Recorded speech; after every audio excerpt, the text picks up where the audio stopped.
Primera comunicación de la mañana. En este momento vamos a hablar con quien es referente en San Luis del Plan Nacional COVID-19, con la doctora Graciela Sarmiento. Muy buenos días. Buenos días, ¿cómo están? Aprovecho para saludarlos a ustedes, a todo el equipo y a la audiencia. Muchísimas gracias, doctora.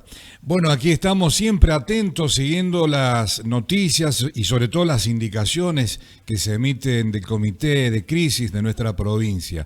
Y qué buena oportunidad poder dialogar con usted, porque venimos observando permanentemente, de acuerdo a la información que largan sobre los casos que comprometen a nuestra provincia. ¿Cómo está la situación, doctora, hoy en día en nuestra provincia de San Luis? Bueno, si ustedes vienen siguiendo los datos, ustedes saben que estamos con una fluctuación muy alta de casos. Quiere decir que tenemos una meseta, nos venimos amesetando y lentamente descendiendo, pero muy lento, siempre con un gran número de casos, superando los 500 casos diarios generalmente. Entre 500 y 600 hemos estado estos últimos días. Y esto, si ustedes recuerdan, el año pasado tuvimos un solo día más de 500 casos. Sí. Nosotros ya llevamos más de 2 semanas con fluctuaciones, al principio eran entre 500 y 700 casos.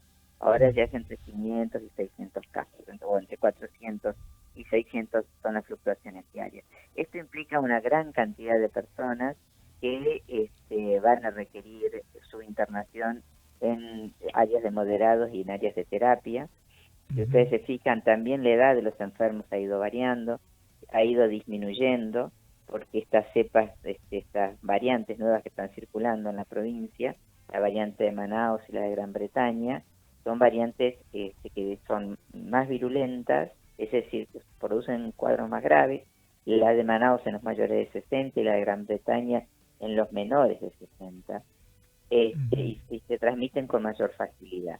Esto requiere de nosotros, como sociedad, que estemos cada vez más atentos a todo lo que hacemos a lo largo del día.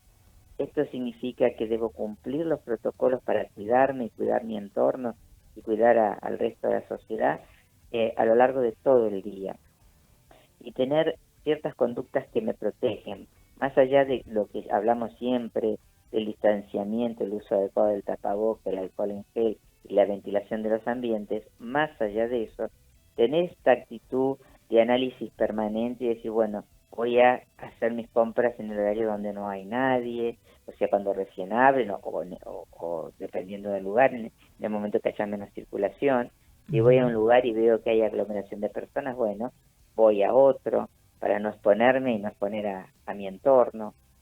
Me higienizo permanentemente las manos, no solo cuando ingreso, por ejemplo, a un supermercado, sino también cuando salgo del supermercado, porque no sé lo que pude haber tocado. En fin, tenemos que estar atentos todo el día a todas estas medidas que ya se conocen a nivel mundial, que son efectivas, donde hay 3 que son esenciales, que es la distancia, el uso adecuado del tapaboca y el lavado frecuente de manos, más la aireación de los ambientes.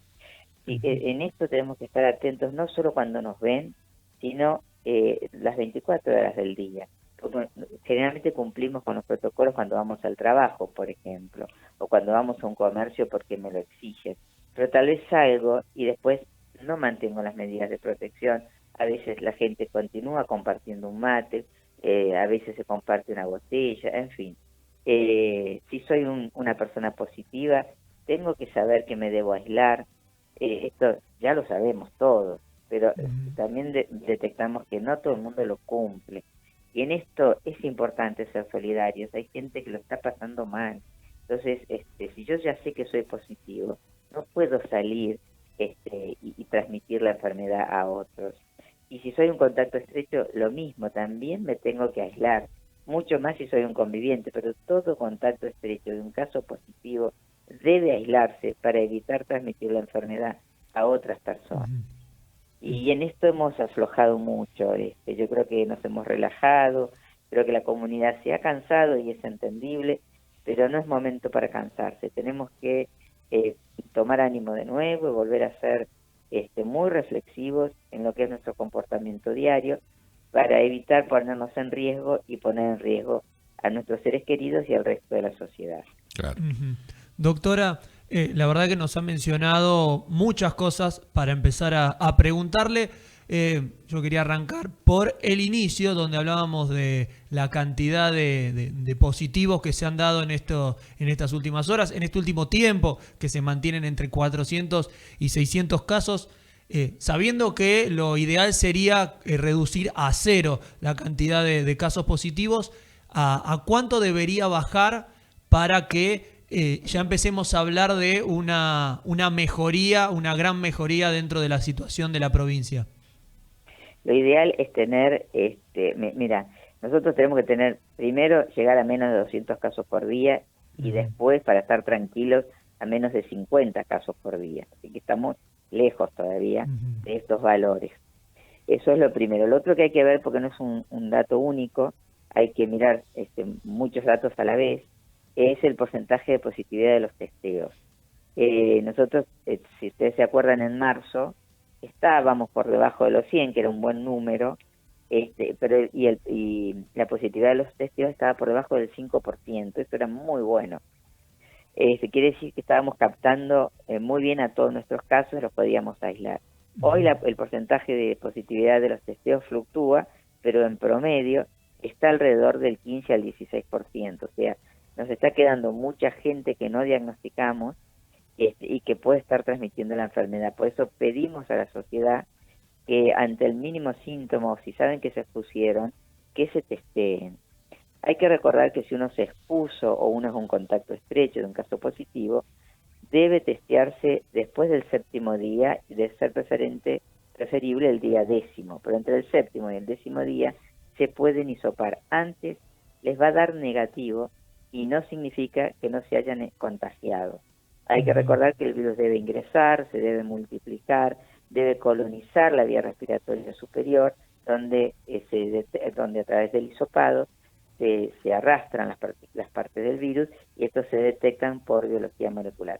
Si yo esto lo hago antes, esto es un proceso, lleva un tiempo.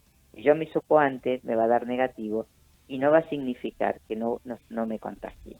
Estos son detalles a tener en cuenta porque mucha gente, ni bien salta el positivo, van y se hisopan al día siguiente y no sirve. Claro. Hay que esperar, porque la idea, en el compromiso que tenemos que tener todos, es amesetar en serio, en realidad no amesetar, disminuir drásticamente esta curva de contagios. Y para eso tenemos que colaborar entre todos. Doctora, ¿cómo es la situación en las unidades de terapias intensivas? Bueno, ustedes saben que nosotros hemos estado muchos días con una ocupación de camas superior al 90% y por momentos superior al 95%. Por eso es que se han ido ampliando las camas de terapia, tanto en Villa Mercedes y ahora también seguramente en el hospital Ramón Carrillo, por lo menos está previsto. Pero la idea no es aumentar las camas, la idea es no tener pacientes. La idea es que la gente no se contagie, que no se enferme y que no requiera un respirador. En este momento el dato de ocupación de camas obviamente es muy fluctuante, varía hora a hora. Nosotros hacemos el corte una vez al día, lo hacemos al mediodía, y ayer al mediodía estaba superando el 70%. Por arriba del 70% es un dato preocupante, hay que bajarlo por debajo del 70% para tener una mayor tranquilidad. Pero bueno, ahí estamos en esas cifras, pero porque se aumentaron muchas camas. Entonces, por eso yo insisto siempre, no se trata de aumentar camas, el ideal, por supuesto que hay que aumentarlas en la medida de la necesidad, pero el ideal no es que yo tenga muchas camas, el ideal es que yo no tenga enfermos y las necesite. Doctora, una de las formas de disminuir la cantidad de casos es la vacunación. ¿Cómo se está manejando en ese sentido la provincia? Sabemos que ya el 50% de los inscriptos registrados han recibido por lo menos la primera dosis. No sé si tiene los números de cuántos han recibido la primera y cuántos han recibido ya las 2 dosis de inoculación. Mira, la primera dosis, yo sé que estábamos alrededor de los 99.000, un poquito menos, eran 98.988 casos. Y la segunda dosis, 36.272. En total son 135.550 dosis que se han colocado en la provincia. Puedo tener un error en algún número, pero por ahí andamos. Estamos llegando casi a las 100.000 personas que han recibido al menos una dosis, y ahora van a ingresar más vacunas, con lo cual nos va a permitir completar. Esto es una noticia importante para aquellos que recibieron la vacuna de la India, Covishield, ¿se acuerdan? Sí, sí. Que la India no nos va a mandar más vacunas por la grave situación que están viviendo. Pero bueno, viene AstraZeneca, que es la misma vacuna fabricada en otro país. Entonces, las personas que recibieron la primera dosis de Covishield, que tenían una alta preocupación por saber si iban a recibir o no la segunda dosis, bueno, la tranquilidad es que llega la vacuna y que la van a recibir. Claro. Es decir que aquellas personas que recibieron la primer dosis con la Covishield no tendrían ningún inconveniente, van a poder recibir la segunda, pero sería la AstraZeneca. Es que ambas son AstraZeneca, pero son fabricadas en países diferentes. Claro. Por eso es que se le puede dar, por eso es la tranquilidad de que van a completar su esquema de vacunación, y eso es muy importante. Así es. Además son personas que mayores de edad, así que realmente la necesitan en la segunda dosis. Así que bueno, esto nos da mucha tranquilidad, saber que esto va a suceder en un futuro próximo. Doctora, hasta hace pocos días atrás había una gran preocupación por el suministro de oxígeno. ¿Cuál es la situación con respecto a este tema? No, en este tema la ministra ya lo ha dicho en reiteradas ocasiones. Hay un compromiso de que realmente San Luis no va a tener problemas en la provisión de oxígeno, así que bueno, en eso estamos tranquilos. Bien. Doctora, otra de las consultas que ha llegado, aparte de mucha gente que a veces nos pregunta, quieren saber, han tenido coronavirus y han pasado por distintos tipos de secuelas o sienten tener algún problema al respirar, una tos constante luego de ya haber pasado el coronavirus. ¿Qué secuelas hay? Mira, la verdad que esto es un gran capítulo que estamos todavía aprendiendo, porque además cada variante por ahí dejan más o menos secuelas, pero bueno, casi todos los órganos. Mira, por supuesto que el más afectado es la vía respiratoria. Hay gente que ha quedado con mucha fibrosis pulmonar y eso le genera una dificultad respiratoria importante. Han habido deportistas que han bajado su capacidad justamente por esta fibrosis pulmonar. También hay trastornos cardiovasculares, hay arritmias, insuficiencias cardíacas, procesos inflamatorios a nivel de la masa muscular del corazón, hay problemas psicológicos, hay problemas neurológicos. Ustedes saben que hay accidentes cerebrovasculares, hay trombosis venosas profundas. En fin, la verdad es que hay debilidad muscular, cansancio crónico. Miren, son muchísimas las secuelas. O sea, no es solamente la enfermedad y superarla, sino después que las secuelas que pueden dejar. Trastornos renales también pueden quedar. Por supuesto que en general lo que se ve es que las secuelas son mayores en las personas que han tenido cuadros más graves. Pero hay personas jóvenes que han tenido cuadros leves, por ejemplo, lo que yo te comentaba de algunos deportistas que han cambiado lamentablemente su capacidad física por las secuelas que el COVID les ha dejado. Así que esto es otro tema realmente muy preocupante, que lo vamos a ir conociendo con más detenimiento en la medida que transcurre el tiempo. ¿Cuál es el promedio que tienen con respecto a las personas internadas por COVID-19? Mira, este es un dato que ha ido variando. El 60% de las personas que están en terapia tienen menos de 60 años. Esto antes era al revés, tenían más, ahora tienen menos de 60 años. En las clínicas están alrededor de los 50 años, es el promedio de edad de los que se internan. Y la gente que está en general en sus domicilios con atención por telemedicina, el promedio de edad está alrededor de los 36, 37 años. Así que están corriendo las edades a grupos más jóvenes, pero esto tiene que ver con las variantes nuevas. Tanto Manaus como Gran Bretaña tienen predilección por personas más jóvenes. Y la cepa de Gran Bretaña está demostrada su mayor agresividad en los jóvenes, mientras que la de Manaus es más agresiva en los adultos. Sabíamos del ingreso o de un caso que está circulando que era la andina. ¿Qué podemos decir al respecto, doctora?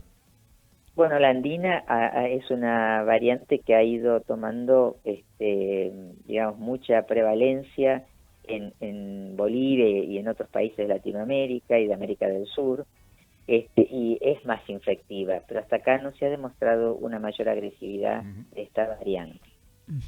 Doctora, igual son en la medida que van surgiendo hay que seguirlas estudiando, ¿no? Claro. Doctora, para ir cerrando la comunicación, lo ha dicho, pero para repetir, para que le quede a la gente las sugerencias o los pedidos para los cuidados que hay que tener para poder seguir cuidándonos y que de aquí en más pueda ir bajando la curva de contagios. Bueno, yo lo que querría es hacer un llamado a la conciencia social para que entendamos que estamos en una situación que es grave, que muchas personas, más de 600 personas ya han perdido la vida en nuestra provincia, que el sistema de salud está sumamente exigido y haciendo un esfuerzo muy importante desde hace más de un año, y que necesitamos que realmente colaboremos entre todos para evitar la circulación de este virus. La forma de evitarlo es disminuir la circulación de las personas. Para eso tenemos que salir lo menos posible, quedarnos en casa siempre que esto sea posible, tratar de, cuando salgo, hacerlo en los horarios de menor circulación de personas, mantener siempre la distancia social, usar adecuadamente el tapabocas. Si es posible, llevo mi alcohol en gel o mi alcohol al 70 y me lavo las manos cada vez que puedo. Evito reuniones sociales, evito compartir mate y botellas o lo que fuere con las otras personas que no son de mi entorno íntimo. Estar atento a las 24 horas del día sobre qué es lo que hago y cómo lo hago, como para saber que no me pongo en riesgo ni voy a arriesgar a mi entorno familiar y al resto de la sociedad. Bien. Bueno, más que amplia la información, doctora, como siempre, muy agradecidos por toda la información. Así gracias a ustedes por comunicar y por tratar de generar conciencia, cada vez mayor conciencia en nuestra sociedad. Muy bien, doctora, que